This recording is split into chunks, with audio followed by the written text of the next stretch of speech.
and I'd like to welcome you all here. We've got a couple things going on. I'd like to encourage you to see the hall. The movie will start at 7:30. Take a few minutes to watch that. It'll rotate every 20 minutes. We've got simulators upstairs that are turned on and ready to race. And I'd say I'd challenge anybody. And but first I have a special presentation. Gene, I've got a Hall of Fame hat for you as a new member to the Hall of Fame for Gene Geiger. What's it? You coming in? Okay. I'm fine. No razors to shave heads or any of that stuff.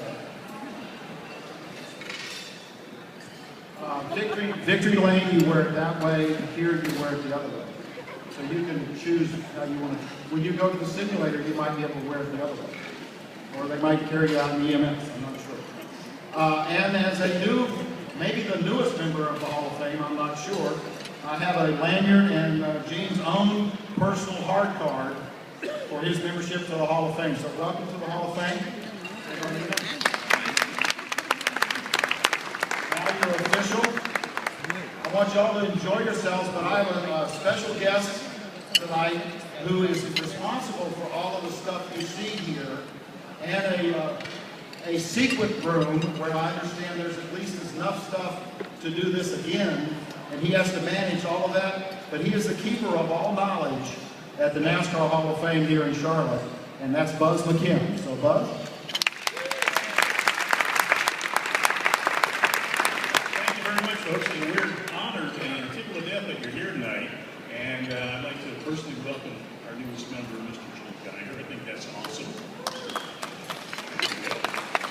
But I thought I'd give you a little background on the Hall of Fame here. We broke ground in January of '07, and we opened the hall in May of 2010, so we were able to put it together a little over 3 years, and it was quite a deal. There's 150,000 square feet in here, plus there was a major ballroom that's adjacent to it. It's about a $200 million project.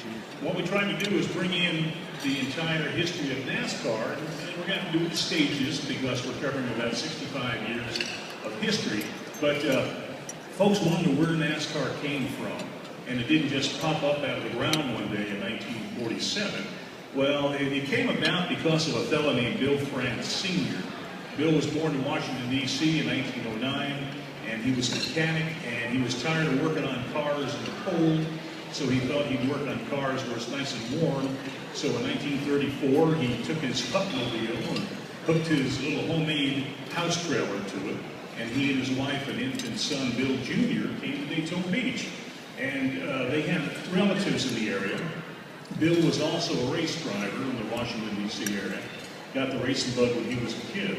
But he liked Daytona because it was nice and warm, and it was a pretty place. And it also had a great racing history dating back to 1903.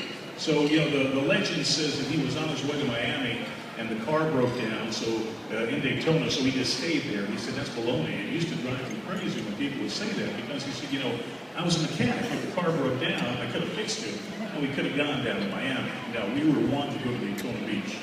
So he got involved in the local racing scene, and they ran the first stock car race on Daytona Beach in 1936, and it was a financial disaster. The city put the race on, and they lost $22,000 in 1936.